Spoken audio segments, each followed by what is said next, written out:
Today, I'd like to talk to you about culture and specifically the culture of we. I think a lot of us in organizations tend to not pay strong attention to our culture, and we end up with a culture of a bunch of individuals, maybe a bunch of egos heading in a bunch of directions.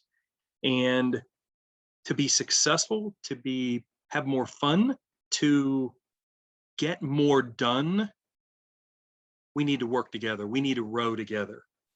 One of my favorite um, thoughts and visions around this culture of we was put forth by Abraham Lincoln in 1863. The country was more divided than ever before and ever since.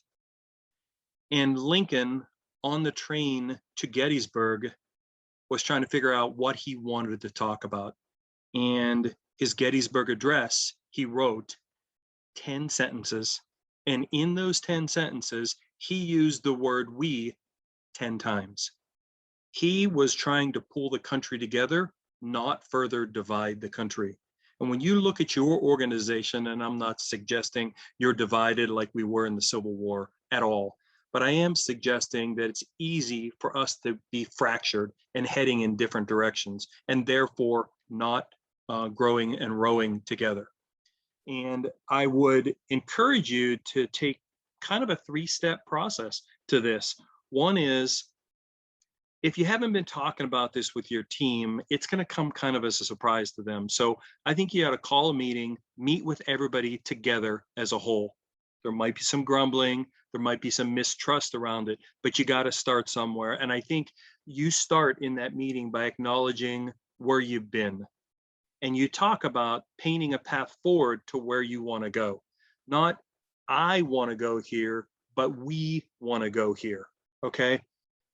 Make it clear you value everyone in your organization and everyone's contributions, and you value their differences and their opinions. You want to hear that because the organization is stronger by listening to different viewpoints and different opinions.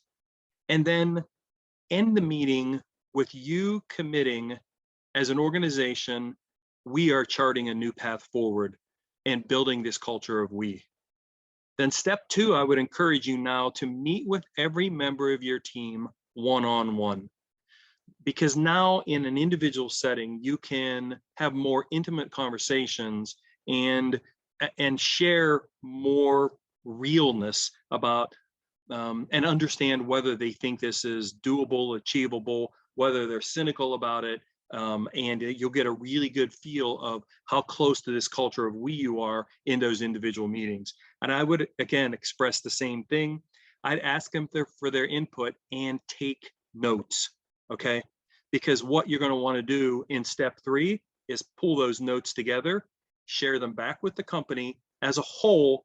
Here's what I learned from all of you in this culture of we, and here is our path forward that we're going to chart. And a key part of this is everybody taking personal accountability. This isn't just a kumbaya kind of setting. This is, we individually have to take personal accountability for doing our jobs. And if we're confused or lost, then we ask for help.